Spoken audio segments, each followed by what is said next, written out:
Alright, before I get the video started, I just want to say check out this badass bolt action rechambering animation. It looks so freaking cool.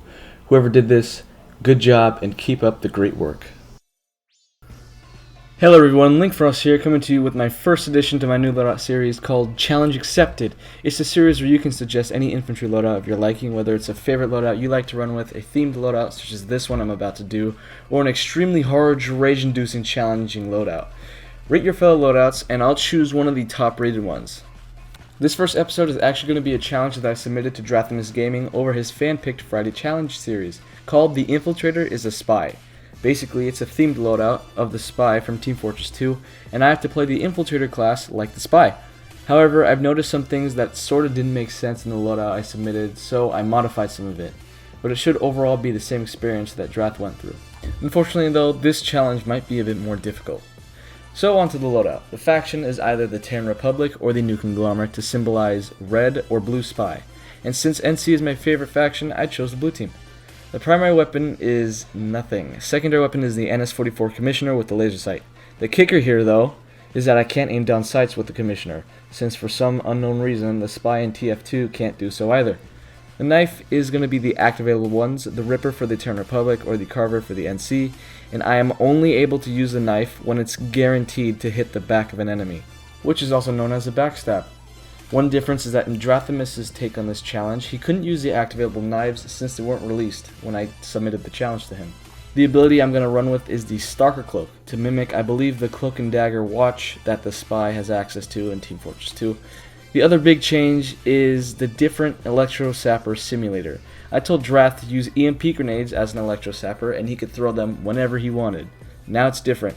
Instead of the EMP grenade, I have to use the proximity mines, and I have to put them right behind an engineer on his manned turret.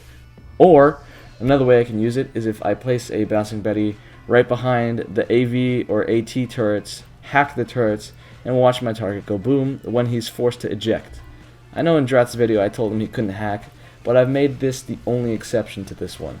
Plus, I can't man the turrets I hacked. If you aren't exactly sure what I'm talking about, then here's an example.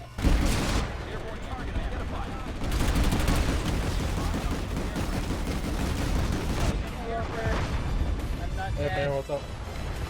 Not being dead, my computer was out of commission for a month and a half. You are mine now. I also added the regeneration implant, and I still can't use any motion sensor equipment.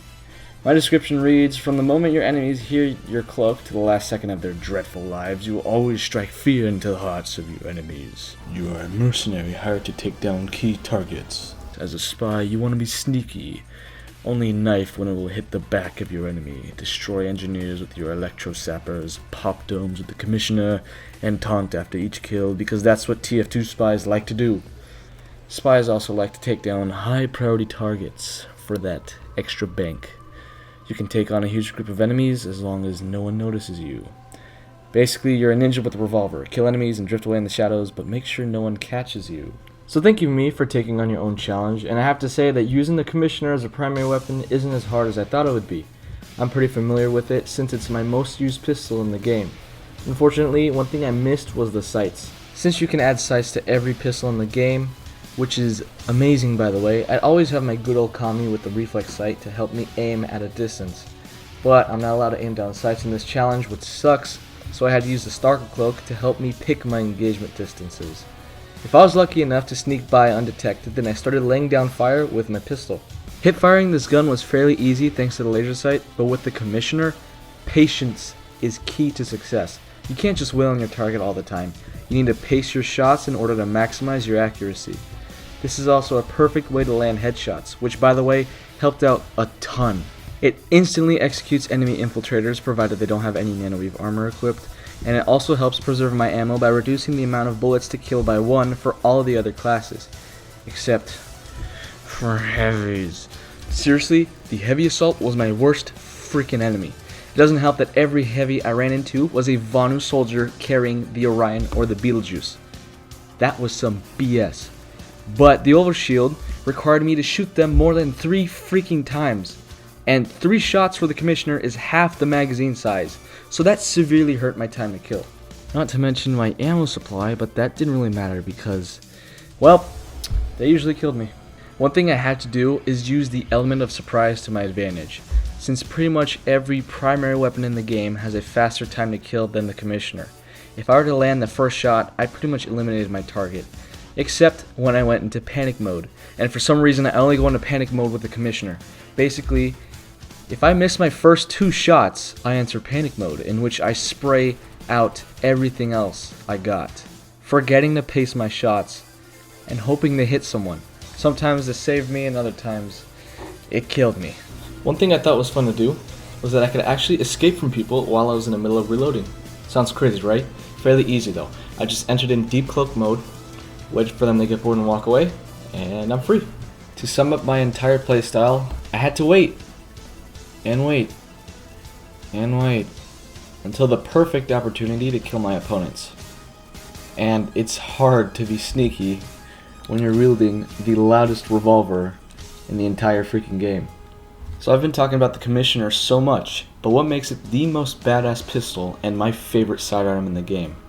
Well, being a pistol that all factions can use, it fires at 170 rounds per minute and deals 450 damage maximum up to 8 meters, and falls off to 225 damage at 42 meters. This means a 2-shot kill or 1 headshot kill up close to an enemy infiltrator, and a 3-shot body shot kill or a 2 headshot kill to all other infantry classes up close. However, it still does pretty decent damage all the way up to 24 meters, since you can still 3-shot someone at that range, which is pretty crazy, especially for a pistol. The muzzle velocity is 450 meters per second, has a short reload of 3 seconds, and a long reload of 4 seconds. It has an ammo pool of 42 bullets, and the revolver can hold up to 6 44 Magnum bullets. I guess one thing I should mention is that you move at 75% of your normal walking speed when you aim down sights with the Commissioner, since it's a pistol. However, I kind of forgot how to aim down sights, so it's kind of useless for me. Now the next weapon to talk about is the NC's activatable knife, the Carver. I apologize for not getting too much footage with me killing people with the knife, but I blame it on terrible hit detection, and I'm kind of bad. If you want an activatable knife for your own faction, then get the Ripper for the Terran Republic and the Lumen Edge for the Vanu Sovereignty. So the Carver deals 500 damage when you quick knife or melee it, but the only problem is it swings slower than the standard knife. But if you equip it and press the select fire button, you'll activate the knife, causing it to deal 1,000 damage, one-shotting anyone from any angle. Except for a shielded heavy, which is stupid. While it's on, the knife does make a pretty loud noise, so it could give away your position, which is especially terrible if you are trying to be sneaky. If you want to try this loadout yourself, then here's some recommendations. The thing that doesn't make it your average stalker loadout is the no ADS rule, but if you wanted to try hard this, then go put a scope on of your liking. Also, I suggest investing into the Stalker Cloak certification to become an even sneakier spy. You'll also need a laser sight in order to be as effective as possible. One thing I would say is don't use this loadout with the underboss, since where's the challenge in using the underboss? Like, part of the challenge is using the Commissioner since it's harder to use. I mean, if you really wanted to use the underboss, then go ahead. Overall, this loadout was really fun, sometimes frustrating, but I have to say that I think you would do better if you switched to a good pistol that could equip a suppressor, like the Repeater, or the Desperado, or the Spiker, or pretty much any other pistol that has access to a suppressor. That way, people will have an even harder time trying to find you. My last piece of advice is to not hide in a spot where a teammate is approaching to hide. Like, if you're sitting in one spot and you see like a friendly guy running through that exact same spot, yell at him to go away, because if they get shot at, there's a chance that the bullets will miss and hit you, and that will reveal your cloaked booty. And that's it. That's the end of episode 1 of Challenge Accepted, with the Infiltrator is a spy loadout created by me, attempted by me, and passed by me with a B+ rating. If you have any challenges or loadouts, then leave them in the comment section below and vote on which one you'd like to see in the next episode. I might even vote on some. I'm not sure how often I'm going to be putting out new episodes of this series, but hopefully the wait between each isn't too long. And with that being said, thank you so much for watching, I really hope you enjoyed the video, and leave a like if you did. If you didn't, let me know why, and leave a dislike if you really felt like it. If you like what you see, then subscribe for more of my upcoming videos. The next video is going to be a long-awaited one. Wink, wink. I also have some channel announcements that are going to come out pretty soon, and hopefully it's something that you'll enjoy.